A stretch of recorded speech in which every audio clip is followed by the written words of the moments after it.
నమస్కారం. Big debate ప్రత్యేక చర్చ కార్యక్రమానికి స్వాగతం. తెలంగాణలో పంచాయతీ ఎన్నికలు పూర్తయిన ఉత్సాహంలో తెలంగాణ ప్రభుత్వం మున్సిపల్ ఎన్నికలకి సంసిద్ధం అవుతుంది. నిన్న మేడారంలో జరిగినటువంటి కేబినెట్ సమావేశంలో మున్సిపల్ ఎన్నికలు వీలైనంతగా ఫిబ్రవరి 3rd వీక్లో జరపాలన్న నిర్ణయానికి వచ్చినట్టుగా తెలుస్తున్నది. ఇప్పటికే మున్సిపాలిటీలకు సంబంధించి, కార్పొరేషన్లకు సంబంధించి వార్డుల పునర్విభజన, అలాగే రిజర్వేషన్ని రాష్ట్ర ఎన్నికల సంఘంకి రాష్ట్ర ప్రభుత్వం సబ్మిట్ చేసిన పరిస్థితి. ఎన్నికల రిజర్వేషన్లు ఖరారైనాయి. దాదాపు టోటల్గా మున్సిపాలిటీలో 34% బీసీలకు రిజర్వ్ చేశారు. హైదరాబాద్ లాంటి మహానగరంలో దాదాపు 40% రిజర్వ్ అవుతున్నది. రాష్ట్ర వ్యాప్తంగా గడువు పూర్తి కానటువంటి 116 పూర్తి అయినటువంటి 116 మున్సిపాలిటీలు, అలాగే 7 కార్పొరేషన్లకి ఫిబ్రవరి 3వ వారంలో ఎన్నికలు జరిగే పరిస్థితి కనపడుతుంది. ఈ నెల 22, 25 తారీఖుల్లో నోటిఫికేషన్ వెలువడొచ్చు అన్నది స్పష్టంగా మనకు అర్థమవుతున్న అంశం. ఇదే అంశంపై వాళ్ళు బిగ్ డిబేట్లో చర్చను చేపట్టాను. చర్చలో మనతో పాటు రెహమాన్ గారు, ప్రముఖ రాజకీయ సామాజిక విశ్లేషకులు, వారు మనతో ఉన్నారు. అలాగే మరి కాసేపట్లో బొత్స శ్రీనివాస్ గారు బీఆర్ఎస్ పార్టీ నాయకులు, అలాగే తాడూరు శ్రీనివాస్ గారు భారతీయ జనతా పార్టీ నాయకులు, నుమాన్ గారు కాంగ్రెస్ పార్టీ ఏఐసిసి కోఆర్డినేటర్, వారు కూడా మనతో జాయిన్ అవుతారు. ముందుగా రెహమాన్ గారు నమస్కారం. నమస్తే అండి. రెహమాన్ గారు, మనం చూసాం అంటే సరే వీటి టర్మ్ అయిపోయి 2 ఏళ్ళు అయింది. రాష్ట్ర ప్రభుత్వం ఎన్నికలు ఇంకొంచెం ముందు పెట్టుంటే బాగుండేదన్నది ఒక అంశం చర్చలో ఉన్న. రిజర్వేషన్ల కోసం ఒక ప్రయత్నం జరిగింది. ముఖ్యంగా పంచాయతీలకు సంబంధించి అయితే 42% రిజర్వేషన్ ఇవ్వాలని. బట్ పట్టణ ప్రాంతాల్లో కొంత ఇబ్బంది తక్కువ ఉంది. ఎందుకంటే ఎస్సీ ఎస్టీ జనాభా తక్కువ ఉంటారు కాబట్టి. దీని వరకు చూసుకుంటే మనకి హైదరాబాద్ నగరంలో 40% వస్తుంది జిహెచ్ఎంసీలో బీసీలకి. మున్సిపాలిటీలు ఓవరాల్గా యావరేజ్గా తీసుకుంటే 34% ఏదైతే డెడికేటెడ్ కమిషన్ ఇచ్చిందో దాని ప్రకారం ఇస్తున్నామని చెప్తున్నారు. అలాగే మొన్న పంచాయతీలు 60% గెలిచామన్న ఊపుతో, అలాగే 2 ఉప ఎన్నికలు, జూబ్లీహిల్స్ కంటోన్మెంట్ ఎన్నికల ఫలితాల తర్వాత రాష్ట్ర ప్రభుత్వం చాలా ఉత్సాహంగా ఎన్నికలకు సన్నద్ధం అవుతున్నది. వీటిల్లో కూడా అత్యధికం క్లెయిమ్ చేసుకోవాలి, గెలవాలన్న ఉద్దేశంతో రాష్ట్ర ప్రభుత్వం ఉన్నట్టు కనపడుతుంది. ఏంటి బ్రాడ్గా ఈ మున్సిపల్ ఎన్నికలకు సంబంధించి జరుగుతున్న ఏర్పాట్లో మీ అబ్జర్వేషన్స్ ఏంటి? శ్రీనివాస్ గారు, మీకు అలాగే హెచ్ఎంటీవీ ప్రేక్షకులకు, ప్యానెల్లో ఉన్న మిత్రులందరికీ గుడ్ ఈవినింగ్. అంటే స్థానిక సంస్థల ఎన్నికలు మీరు అన్నట్టుగా కొంత ఆలస్యం అయినప్పటికీ కాస్త బీసీలు గణనీయంగానే మనకు వార్డులు, రిజర్వేషన్లు, మేయర్లు ఇదంతా చూసినప్పుడు కనిపిస్తా ఉంది. ఎప్పుడు స్థానిక సంస్థల ఎన్నికల్లో ఏ పార్టీ అధికారంలోనో కొంత ఆలస్యంగా జరగడం చూస్తున్నాం. వాళ్ళకి అనుకూలమైన సమయం కోసం ఎదురు చూస్తారులేండి. అంతే అంతే, పార్టీలు ఏమన్నా లేకపోతే ఎవరు అధికారంలో ఉన్నా దాదాపుగా అట్లానే ఉంటాయి.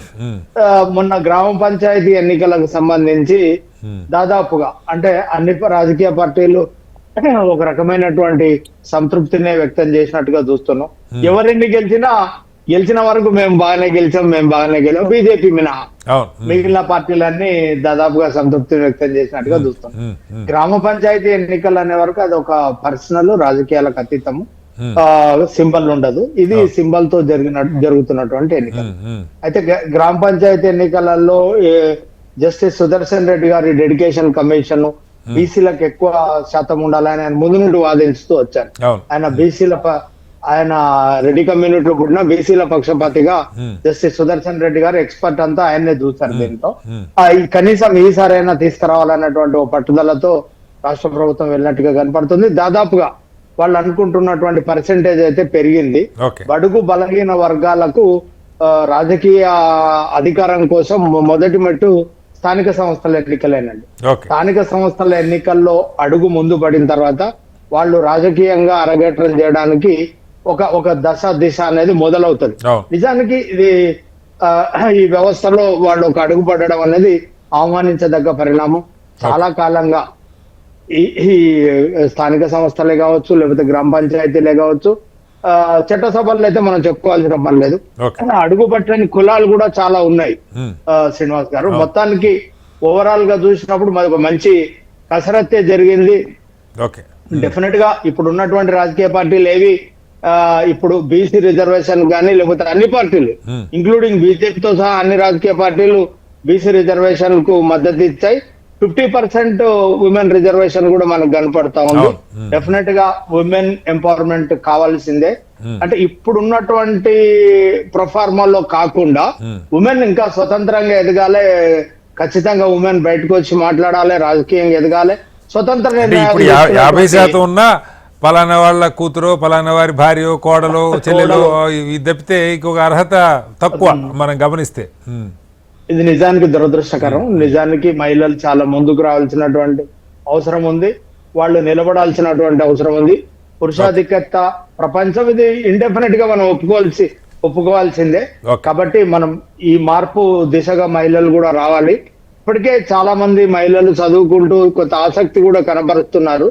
వాళ్ళు పూర్తి అంటే పంచాయతీరాజ్ వ్యవస్థలో కానివ్వండి, లేకపోతే స్థానిక సంస్థల్లో కానివ్వండి, అంటే 73, 74 రాజ్యాంగ సవరణల్లో కూడా ఆ మహిళల్ని ఎంపవర్ చేయాలనేటువంటి అంశం చెప్పినారు, కానీ అది ఆచరణలో మనకి ఎక్కడ కనపడతలేదు. మీరు ఇంతకు ముందు అన్నట్టుగా అంటే ఎక్కడ సంతకం పెట్టాలో పురుషులే నిర్ణయించేటువంటి పరిస్థితి ఉంది. అధికారులకు కూడా ఇదే పరిస్థితి ఉంది శ్రీనివాస్ గారు. చాలా మంది మహిళా అధికారులకు ఈ పరిస్థితులు పోయి ఒక చక్కటి సమాజం ఏర్పడాలంటే ఉమెన్ ఎంపవర్మెంట్ అనేది చాలా అవసరం. ఖచ్చితంగా స్థానిక సంస్థలకు మీరు అన్నట్టుగా ఆలస్యం జరిగినప్పటికీ త్వరితగతన ఎన్నికలు పూర్తయి ఒక ప్రజాస్వామిక వాతావరణంలో ఎన్నికలు జరిగి ఒక మంచి స్థానిక రాజ్యాలు ఏర్పడాలని నేను కోరుకుంటున్నాను.